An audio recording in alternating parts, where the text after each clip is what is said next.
नमस्कार दोस्तों, मैं हूँ राज शिकारी। आज तारीख है अप्रैल 16, वर्ष है 2025 और समय हो रहा है दोपहर के 1:10। बात करनी है भाषा विवाद को लेके। पिछले कुछ सालों से हमारे देश में भाषा विवाद को बढ़ावा दिया जा रहा है और ये जो पॉलिटिक्स है खास करके नॉर्थ और साउथ में चला करती थी। नॉर्थ साउथ से ये पॉलिटिक्स धीरे धीरे वेस्टर्न घाट की तरफ जाने लगी है। वेस्टर्न साइड यानी कि बात करूं महाराष्ट्र की, गुजरात की, इन सब जगह पे ये पॉलिटिक्स जाने लगी है भाषा विवाद को लेके। शायद हमारे नेताओं के पास करने जैसा अब कुछ बचा नहीं है, इसीलिए वो भाषा विवाद की तरफ अपनी पॉलिटिक्स को ले जा रहे हैं। पहले था हिंदू धर्म को बचाओ, फिर था कि भाई देश को बचाओ, फिर राष्ट्रवाद था। अब घूम फिर के जब सारा ढोल पीट चुका है, सारी पॉलिटिक्स खत्म होने को आ रही है, तब एक नया विवाद खड़ा किया जा रहा है, वो है भाषा विवाद। क्योंकि हमारे जो देश के नेता हैं उन्हें उनके पास देने के लिए ज़्यादा कुछ है नहीं।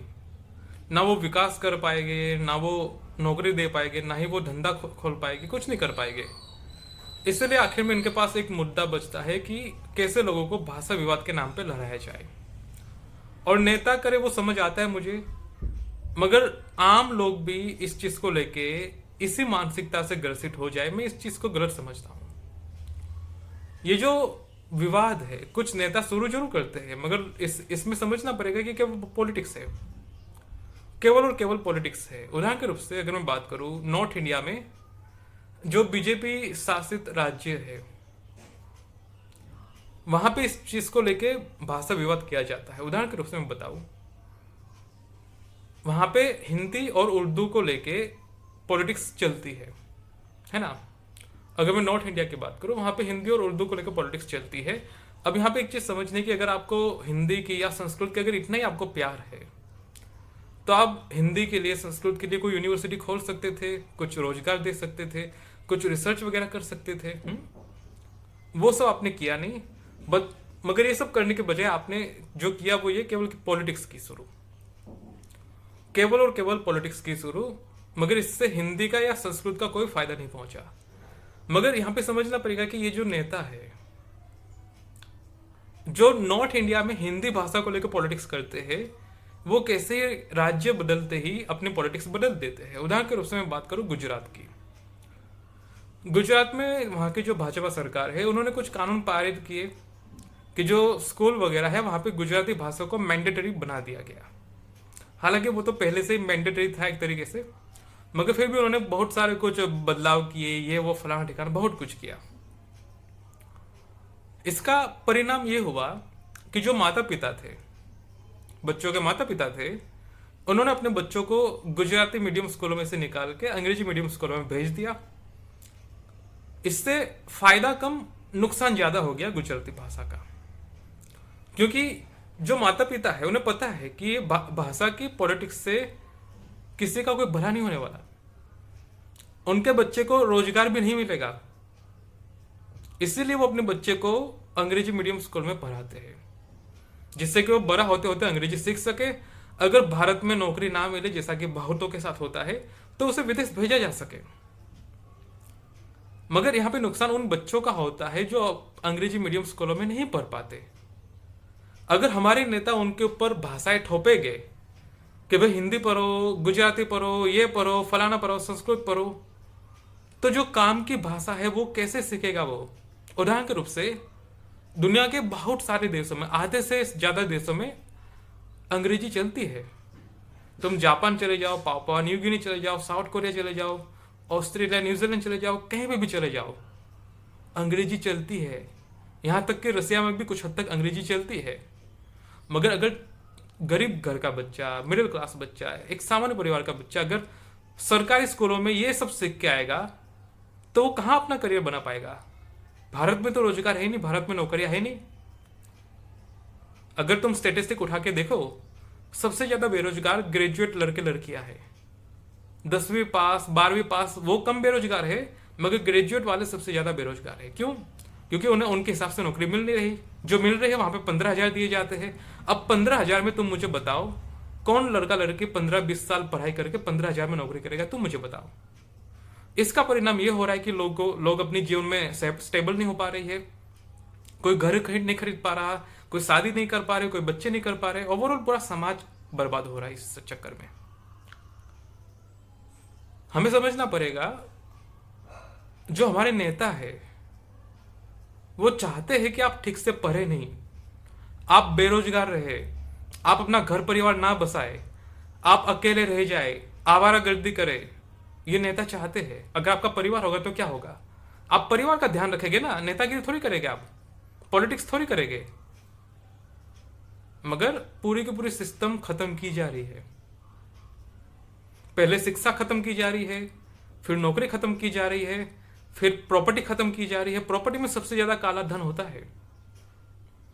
प्रॉपर्टी में सबसे ज्यादा काला धन होता है। ये जो प्रॉपर्टी के भाव इतने बढ़ गए ना, 1 BHK का 50 लाख रुपए, मजाक है क्या? थर्ड वर्ल्ड कंट्री भारत जैसे गरीब देश में 1 BHK घर ले 50 लाख रुपए कौन दे सकता है? और ये इसीलिए किया जाता है क्योंकि प्रॉपर्टी में काला धन एडजस्ट किया जा सकता है, इसीलिए। अब जब प्रॉपर्टी महंगी हो जाएगी, तुम प्रॉपर्टी नहीं खरीद पाओगे, तुम गरीब रहोगे ना, किसी कच्चे मकान में जाके रहोगे। तो ये सब पूरी पॉलिटिक्स होती है, पूरे समाज को नष्ट करने की। उसमें से फिर भाषा विवाद ले आओ। अभी मैं महाराष्ट्र की बात करूं, वहां की भाजपा सरकार ने कुछ कानून बनाए कि सरकारी ऑफिस में मराठी बोलो, सरकारी ऑफिस या फिर पब्लिक ऑफिस वगैरह जो भी कहो। तो मैं यही लोगों को समझाना चाहता हूं, एक पार्टी गुजरात में गुजराती भाषा की पॉलिटिक्स करती है, यूपी बिहार में हिंदी भाषा की पॉलिटिक्स करती है, महाराष्ट्र में मराठी भाषा की पॉलिटिक्स करती है। अब आप मुझे बताइए, क्या ये किसी एक भाषा के है? क्या ये किसी एक भाषा के है? आप मुझे बताइए ना। ये वही पार्टी है, वही नेता लोग हैं जो यूपी में कहते हैं कि गाय हमारी माता है, और वही पार्टी और नेता के लोग साउथ इंडिया में जाके गाय को लेके क्या क्या बयान देते हैं, आप जाके पढ़ लीजिए। तो मैं यही भारत के लोगों को कहना चाहता हूं कि क्या आपको इस सब गदगद राजनीति में बर्बाद होना है क्या? और आप किस नेताओं की बात सुन रहे हैं? नेता किसी देश का नहीं होता, किसी समाज का, किसी भाषा का, किसी जाति का नहीं होता। उदाहरण के रूप से मैं बताऊं, अभी हाल ही की बात है, पहले भी हुआ था, अभी हाल ही में भी हुआ है। अफगानिस्तान में जब सरकार गिरी, उसके मंत्री सबसे पहले देश छोड़ के भाग गए अफगानिस्तान से, समझे?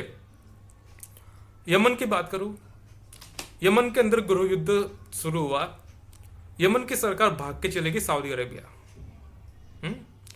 पाकिस्तान की बात करूं, पाकिस्तान में सरकार गिर जाती है तो वहां के मंत्री भाग के चले जाते हैं दुबई, सऊदी अरब। कुवैत की बात करूं, कुवैत के ऊपर सद्दाम हुसैन हमला कर देता है, कुवैत की सरकार भाग के चली जाती है विदेश। अभी हाल ही की बात करूं, सीरिया के अंदर गृह युद्ध चल रहा होता है, वहां की जो सरकार होती है बशर अल असद की सरकार, उसे गिरा दिया जाता है, तो भाई साहब भाग के चले जाते हैं रसिया। यही चीज बाकी देशों में, कितने ही देशों में होती है। नेता किसी देश का नहीं होता, ये चीज समझनी पड़ेगी। किसी भाषा, किसी जाति, किसी भी समाज का नहीं होता नेता। और उस नेता को लेके आप विवाद कर रहे हैं, अपने देश के लोगों के साथ मारपीट कर रहे हैं। पिछले कुछ समय से मैं देख रहा हूं महाराष्ट्र में, मुंबई में लोगों को पकड़ पकड़ के कुछ नेता के लोग पूछ रहे कि भाई मराठी बोलो, मराठी बोलो, मराठी बोलो। क्या पॉलिटिक्स है ये? और चलो मैं बात करता हूं भाषा की। एक चीज तो आप मानते हैं ना कि भाषा बदलती रहती है। आज से 500 साल पहले की जो भाषा है वो आज बदल चुकी है।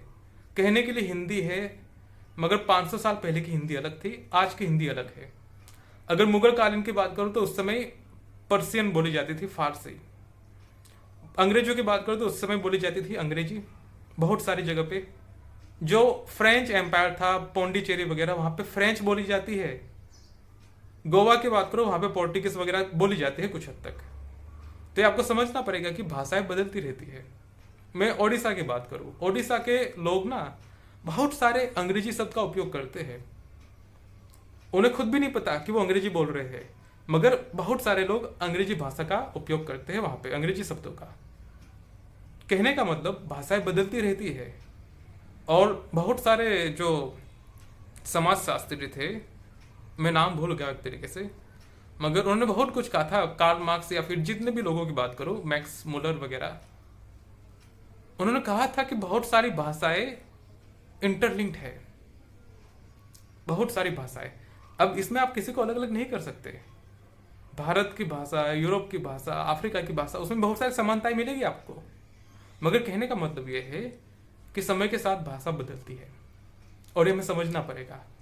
और अगर मैं भविष्य की बात करूं, भविष्य में पूरी की पूरी दुनिया अंग्रेजी भाषा बोलेगी। हो सकता है वो आज ना हो, 50 साल बाद, 100 साल बाद हो जाएगा। ऐसा इसलिए होगा क्योंकि दुनिया भर में अंग्रेजी चलती है, चलती है अंग्रेजी। तुम भले जापान में चले जाओ, वहां पे जाके तुम कहो कि give me water of glass, लोग तुम्हें पानी का गिलास देते कि पीने के लिए। वहां पे आप कहेंगे कि वेयर इज द स्कूल, वहां पे बता देंगे कि यहाँ पे स्कूल है। गुजरात में, भारत में, सभी जगह पे लोग स्कूल को स्कूल ही कहते हैं। अब स्कूल अंग्रेजी शब्द है, आप उसे क्या कह सकते हैं? तो ये चीजें जो हमें समझनी पड़ेगी, भाषा बदलती है। और अंग्रेजों ने भले अंग्रेजी भाषा चारों तरफ फैलाई, लगभग 400-500 सालों से अंग्रेजी भाषा चारों तरफ फैल रही है बहुत तेजी से। मगर आज की अंग्रेजी वो अंग्रेजी नहीं है। आज की अंग्रेजी बहुत हद तक बदल चुकी है। आज की अंग्रेजी में Hindi, German, Spanish, French, Russian, कितनी भाषा जा चुकी है।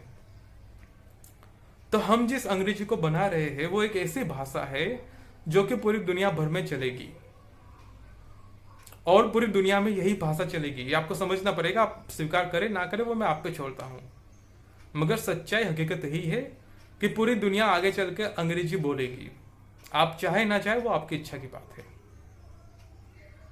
अगर आज भी आप नौकरी लेने जाए, अंग्रेजी जरूरी है, अंग्रेजी बोलनी पड़ती है, सीखनी पड़ती है, वरना नहीं हो पाता ये सब। तो ये सब चीजें जो आपको समझनी पड़ेगी। भविष्य में बहुत सारी भाषाएं हैं जो विलुप्त हो जाएगी, खत्म हो जाएगी, नाम मात्र की बची रहेगी। ये समझना पड़ेगा आपको। तो ऐसी चीज को लेकर लड़ना है या फिर कुछ जरूरी मुद्दों पे बात करनी, ये थोड़ा विचार कर लो। रोजगार पे, बेरोजगारी पे, स्वास्थ्य पे, शिक्षा पे, सुविधाओं पे, इस पे थोड़ा बात कर लो। मुंबई कितने सालों से डूब जाती है, दिल्ली डूब जाती है, जयपुर डूब जाता है। कभी इस पे कोई विरोध देखा है? कभी नहीं देखा होगा ना। तो यही चीज है, हमें समझना पड़ेगा। भाषा से, जाति से, समाज से थोड़ा ऊपर उठो। हालांकि मैं समाज से ज्यादा कोई अपेक्षा नहीं करता। क्यों? क्योंकि हमारा जो समाज है, खास करके भारतीय समाज, इनके अंदर कूट कूट के अभिमान भरा हुआ है। किसी ना किसी अल झुलुल बात को लेके हमारे देश के अंदर, लोगों के अंदर अभिमान होता है। किसी के अंदर जाति का अभिमान, किसी के अंदर पैसों का अभिमान, किसी के अंदर परिवार का अभिमान, किसी के अंदर समाज का अभिमान, किसी के अंदर कुछ ना कुछ अभिमान। तुम मुझे बताओ, यूपी की बात करूं, दलित लोग बारात में घोड़ा लेके जाते हैं, घोड़ी पे बैठ के जाते हैं, उसको लेकर वहां पे मारधार हो जाती है। क्यों? कोई घोड़ी पे नहीं बैठ सकता क्या? यही चीज गुजरात में भी होती है। अगर कोई मूछे रखता है दलित तो उसके साथ मारपीट हो जाती है। अगर कोई जूता पहनता है तो कहते हैं कि ये तो जूता हमारी जाति वाले पहनते हैं। ये सब चीजें कौन सोचता है? कौन सोचता है? तो यह आप समझना पड़ेगा हमारा समाज किस मानसिकता में जी रहा है, किस मानसिकता से ग्रसित है हमारा समाज। हमारे समाज के अंदर इतना अभिमान है, भारत के समाज की बात कर रहा हूं मैं, वो किसी ना किसी को नीचा दिखाने के लिए तत्पर है। किसी को जाति के नाम पे, किसी को पैसे के नाम पे, किसी को परिवार के नाम पे, किसी ना किसी को कुछ ना कुछ नाम पे नीचा दिखाने से लोगों को बहुत मजा आता है। आपको पता होगा हमारे देश में कार लेने के बाद कुछ लोग जो कार खरीद पाते हैं वो लोग 7वें आसमान पे उड़ने लगते हैं, लोगों को कुचल देते हैं, दारू पी के कार चलाते हैं, फास्ट म्यूजिक करके चलाते हैं। ये सब दिखाता है कि हम किस गरीब मानसिकता के लोग हैं। कार के ऊपर अपनी जाति का नाम लिखवाना, ये वो फलाना ठिकाना, ये सब है। लोगों के अंदर बहुत ही ज्यादा हीन भावना है और मुझे पता नहीं हम कब एक मैच्योर समाज बन पाएंगे। अब नहीं भी बन पाएंगे वो भी नहीं पता मुझे। मगर ये सब चीजें हैं। भारत के समाज से आप क्या एक्सपेक्ट करते हैं? कुछ नहीं, कुछ एक्सपेक्ट नहीं कर सकते इस समाज से। क्योंकि अगर आप भाषा विवाद को छोड़ भी दे तो भी ऐसा कितने विवाद है जिसको लेके ये समाज टूला हुआ है विवाद करने के लिए। उदाहरण के रूप से कुछ मंदिर है, गुजरात में बात करूं, किसी दूसरे राज्यों की बात करूं, सभी जगह की बात करूं, कुछ मंदिर है जहां पे बोर्ड लगा दिया गया है कि हम छोटे कपड़े पहनने वाले लड़के लड़कियों को नहीं आने देंगे, है ना। ये बोर्ड लगा दिया गया है मंदिर के बाहर कि जो लोग छोटे कपड़े पहन के आते हैं उन्हें मंदिर में नहीं घुसना है। ये संविधान की भावना का अपमान है। अगर कोई छोटे कपड़े पहनता है तो क्या वो धार्मिक नहीं हो सकता? क्या उससे हम कम धार्मिक हो जाते हैं? ये सवाल है। तो कहने का मतलब, अगर आप भाषा को लेकर पॉलिटिक्स रोकेंगे तो कपड़ों को लेकर पॉलिटिक्स शुरू हो जाएगी। फिर जो लड़के लड़के इंटरकास्ट जातियां करते हैं, इंटरकास्ट मैरिज करते हैं, उसको लेकर विवाद शुरू हो जाएगा। फिर लिव इन रिलेशनशिप पे विवाद शुरू हो जाएगा। यानी कि कहने का मतलब यह है, हमारे समाज को विवाद ही चाहिए। कुंवारे लोगों को घर तक नहीं दिया जाता इस समाज में। मैं खुद गांधीनगर में रहता हूं। लोग कहते कुंवारे को तो नहीं देंगे हम। क्यों नहीं देंगे भाई? कौन सा पाप किया हमने कुंवारे? तो ये है, समझना पड़ेगा हमें। समाज के अंदर हीन भावना बहुत है। किसी ना किसी चीज को लेकर हीन भावना रहती है हमारे अंदर। और ये हीन भावना उसी व्यक्ति में होती है जिसके पास कुछ करने लायक नहीं होता। अगर आपकी जिंदगी बढ़िया चल रही है, आपको क्या ही चिंता है कोई क्या कर रहा है क्या नहीं कर रहा, क्या ही चिंता है। मगर नहीं, आप अंदर से खोखले हैं, आपकी अपनी जिंदगी में कुछ नहीं चल रहा, इसलिए आपको विवाद चाहिए, आपको दूसरे को नीचा दिखाना है। अपनी जिंदगी जब झंड हो, बर्बाद हो, तो वो आदमी यही सब करता है। ये समझना पड़ेगा। बहुत साइकोलॉजिकल चीज है, कोई समझाता नहीं है, समझनी पड़ती है। तो ये सब चीजें हैं। आशा करता हूं कि कुछ आइडिया लगा होगा। भाषा विवाद का कोई मतलब नहीं बनता। जितना हो सके इस विवाद से दूर रहो। और अगर कुछ राहत राशि, आर्थिक सहायता पहुंचाने का मन करे तो नीचे मैंने लिंक दिया है कमेंट सेक्शन में, उस पर जाके तुम कुछ राहत राशि दे सकते हो अगर कुछ मन करे तो। बाकी ना देना चाहो तो भी कोई बात नहीं। और हो सके तो चैनल को सब्सक्राइब कर देना। सो इट इज मी राज शिकारी साइनिंग ऑफ।